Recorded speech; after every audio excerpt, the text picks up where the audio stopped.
আসসালামু আলাইকুম। আজকে যে বাইকটা নিয়ে কথা বলবো এটা হচ্ছে হিরো এক্সট্রিম এফআই এবিএস। এই বাইকটা নিয়ে ইউটিউবে হয়তো হাজারটা রিভিউ আছে, কিন্তু এর মধ্যে অধিকাংশ রিভিউ হচ্ছে বিভিন্ন ইউটিউবার হয়তো 2 মিনিট 5 মিনিট কিংবা সর্বোচ্চ আধা ঘন্টা রাইড করে রিভিউটা দিয়েছে। কিন্তু এই বাইকটা যেহেতু আমি হচ্ছে নিজে একজন রাইডার, এই বাইকটার মালিক আমি নিজে, তো আশা করি আমার কাছ থেকে আপনারা একদম অরিজিনালি ইউজার রিভিউটা পাবেন আমার কাছ থেকে। তো হিরো এক্সট্রিমের কিছু ভালো দিক কিছু খারাপ দিক আছে। ফার্স্টে আমরা খারাপ দিক নিয়ে আলোচনা করব। খারাপ দিক বলতে ফার্স্টে যে আমার খারাপ দিকটা লাগছে, এটা হচ্ছে গিয়া এটার পিলন সিটে যদি খুব বেশি ওয়েট ওলা কোনো লোক বসে যার ওজন বেশি, সাপোজ আপনার 80 থেকে 100 কিলোর মধ্যে, এরকম ওজন বেশি ব্যক্তি যদি আপনার পিলিয়ন হয়, ওই ক্ষেত্রে আপনার বাইকের যে সামনে হেডলাইটটা আছে এটার লো লাইটটাও আর অন্য বাইকারের চোখে পড়ে কিংবা অন্য সামনের গাড়ির চোখে পড়ে যায়, অনেক উপরে উঠে যায়। যার কারণ হচ্ছে হাই বিম তো তখন ব্যবহার করা যায়ই না। লো লাইটের আলোই সামনের জনের চোখে লাগতেছে। আর আরেকটা খারাপ দিক হচ্ছে এটার এই গাড়িটা আমি প্রায় 250 কিলো রাইড করেছি, 250 কিলো প্লাস। তো আমার কাছে যেটা খারাপ দিক মনে হচ্ছে এটার গিয়ারটা একটু হার্ড। হ্যাঁ, এটা যেহেতু আমি ফার্স্ট সার্ভিসিং করিনি, এই জন্য আশা করি যে ফার্স্ট সার্ভিসের পর থেকে গিয়ারটা একটু সফট হয়ে যাবে। আরো একটি খারাপ দিক হচ্ছে গিয়া এই বাইকটির এই বাইকটির মাঝে মাঝে স্টার্ট অফ হয়ে যাচ্ছে। এফআই বাইকে এভাবে স্টার্ট অফ হয়ে যাওয়াটা আসলে মেনে নেওয়ার মতো না। তবে আশা করি যে এটা সার্ভিসের পরে ঠিক হয়ে যাবে। আহ, আপনি যদি জ্যামের মধ্যে রাইড করেন, ওই ক্ষেত্রে হচ্ছে গাড়িটা মাঝে মধ্যে স্টার্ট অফ হয়ে যাচ্ছে। আরো একটা খারাপ দিক যেটা আসলে কারো কারো জন্য খারাপ আর সবার জন্য খারাপ দিক নয়, সেটা হচ্ছে এটা ফার্স্ট গিয়ারের স্পিডটা আমি খুব কম পেয়েছি। ফার্স্ট গিয়ারে ধরুন 5000 আরপিএম হিট করলে 20 এর থেকে কম স্পিড ওঠে। ফার্স্ট গিয়ারে আমার কাছে মনে হচ্ছে গাড়িটা খুবই মানে জাম হয়ে থাকে, সামনের দিকে আগায় না। এটা আমি একটা ভিডিও আপনারা দিতেছি, আপনারা নিজেরাই দেখে নিন গাড়িটা ফার্স্ট গিয়ারে কতটুকু ওঠে।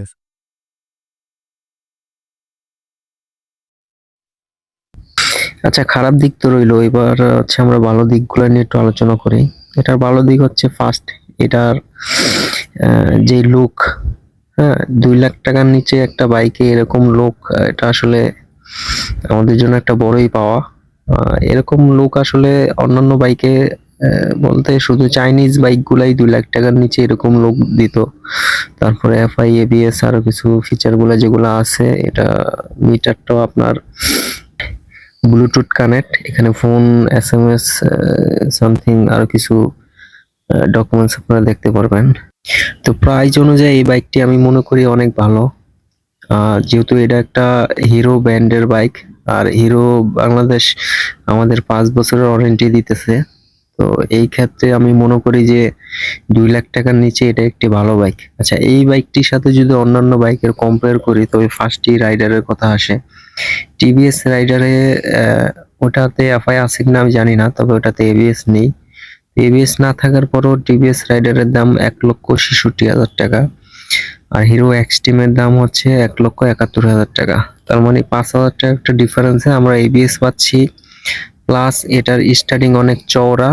এটার গাড়িটার ওজন 136 কেজি। তো 136 কেজি হওয়ার কারণে এই গাড়িটা আপনার একটি হায়ার সিসি কিংবা 150 সিসি গাড়ির মতোই একটা কমফোর্ট দিয়ে থাকে। আর গাড়ির সিট যদি বলি, সিটটা আসলে অনেক সুন্দর এবং সিটে বসে অনেক আরাম পাওয়া যায়। আর এই বাইকটির একটা বড় ভালো দিক হচ্ছে এই বাইকটি অনেক বাল্কি, মানে অনেক মোটা একটি বাইক। তো ওয়েটের সাথে তুলনা করলে বাইকের যে বাল্কি লুকটা, যে মোটা লুকটা, এটা ঠিক আছে। এবং এটা দেখলে কোনো দিক থেকে মনে হয় না যে এটা একটি 125 সিসি বাইক।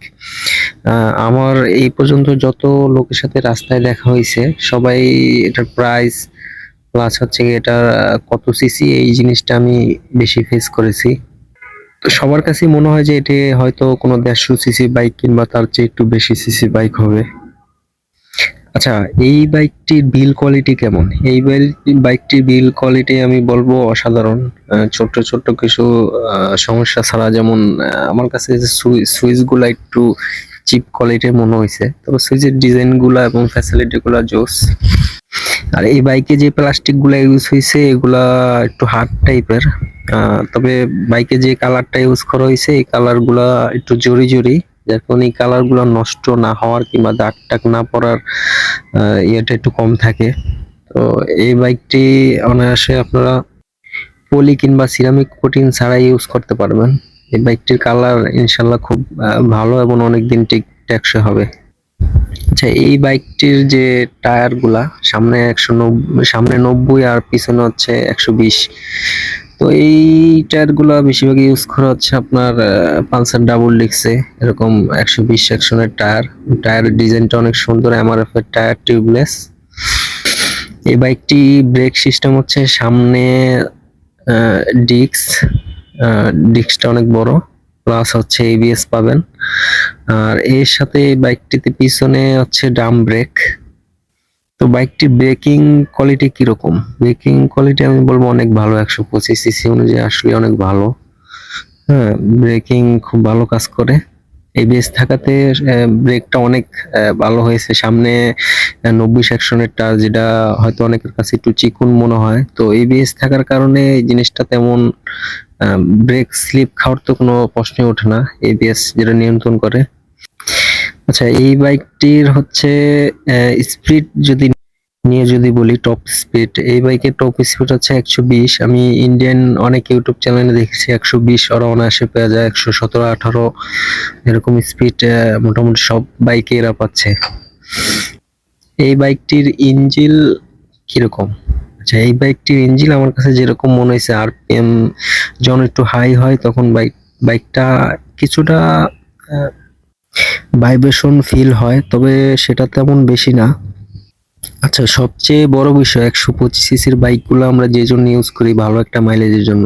এই বাইকে যেহেতু এফআই ব্যবহার করা হয়েছে, তো ইন্ডিয়ান অধিকাংশ রিভিউতে দেখেছি হচ্ছে 60 প্লাস মাইলেজ ওরা পেয়ে যায়, সিটি প্লাস হাইওয়েতে মিলে 60 প্লাস মাইলেজ ওরা পেয়ে যায়। তো আমরা দেখেছি ইন্ডিয়াতে কোনো বাইক যদি 50 প্লাস মাইলেজ দেয়, যে সেটা বাংলাদেশে এসে, বাংলাদেশে যদি তেল একটু খারাপ, রাস্তাঘাটের অবস্থা একটু খারাপ দিকে, যার কারণে আমরা হচ্ছে ইন্ডিয়া 50 প্লাস পেলে আমরা 45 প্লাস পেয়ে যাই। তো ইন্ডিয়াতে যেহেতু 60 কিলো প্লাস পাওয়া যাচ্ছে, অতএব আমরা আশা রাখতেই পারি যে বাংলাদেশে এটা 55 প্লাস মাইলেজ পেয়ে যাব। আর এই বাইকটির কিছুদিন পরে আমি একটা ভালো মাইলেজ টেস্ট নিয়ে আসতেছি। তো আমার বাইকে ফুল ট্যাঙ্কি তেল ভরা হয়েছে, এই 250 কিলো চালানোর পরে আমার অলরেডি 4 দাগ তেল কমে গেছে। তো নেক্সট টাইম যখন আমি আমার ট্যাঙ্কি ফুল করব, তখন গিয়ে আমি এই বেকিং পিরিয়ডে কিরকম একটা মাইলেজ পেলাম এটা আপনাদের পরিষ্কারভাবে আমি জানাতে পারবো। তো এই হচ্ছে হিরো এক্সট্রিমের বর্তমান অবস্থা। একজন ইউজার হিসাবে আমার কাছে ভালো খারাপ যেটা মনে হয়েছে আমি ওটা জানালাম। এই বাইকটির ইউজার আমি নিজে, এই জন্য এই না যে বাইকটি শুধু ভালো দিকে আমি বলবো। আমার কাছে যেটা মনে হয়েছে ভালো সেটা ভালো বলছি, যেটা খারাপ মনে হয়েছে সেটা খারাপ বলছি।